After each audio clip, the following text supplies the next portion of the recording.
Israel के प्रधानमंत्री Benjamin Netanyahu के ऐतिहासिक 12 सालों का शासन अब अंतिम दिनों में है, पर लगता है उनसे कुर्सी छोड़ी नहीं जा रही है।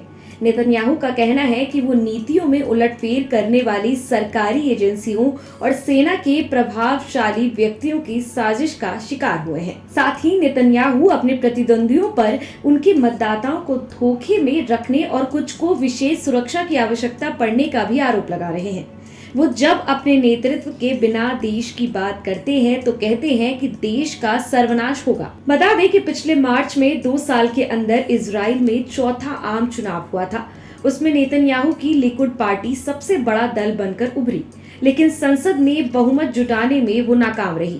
उसके बाद नफ्ताली बेनेट के नेतृत्व में नेतन्याहू विरोधी दलों ने गठबंधन बनाया। इस गठबंधन के साथ बहुमत है। बेनेट अब देश का अगला प्राइम मिनिस्टर बनने वाले हैं। बेनेट राजनीति में नेतन्याहू के शिष्य माने जाते हैं, लेकिन हाल ही में उनकी यामिना पार्टी नेतन्याहू का साथ छोड़कर विपक्षी गठबंधन में शामिल हो गई। नेतन्याहू अपने प्रतिद्वंदियों को हमेशा कमतर बताते आए हैं। वो फूट डालो और जीतो की युक्ति का इस्तेमाल कर सत्ता में बने रहे हैं। वो नियमित तौर पर खुद को देश चलाने में सक्षम एकमात्र व्यक्ति के तौर पर पेश करते रहे हैं। हाल में हमास के साथ हुई लड़ाई में उनका आक्रामक रुख देखने को मिला।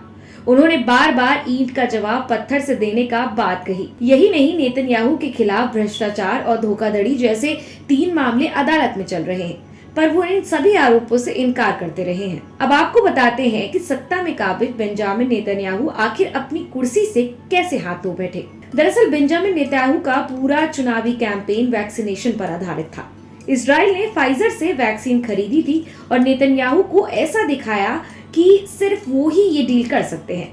मार्च में इजराइल की कुल आबादी के करीब 50% हिस्से को वैक्सीन की दोनों डोज मिल चुकी थी।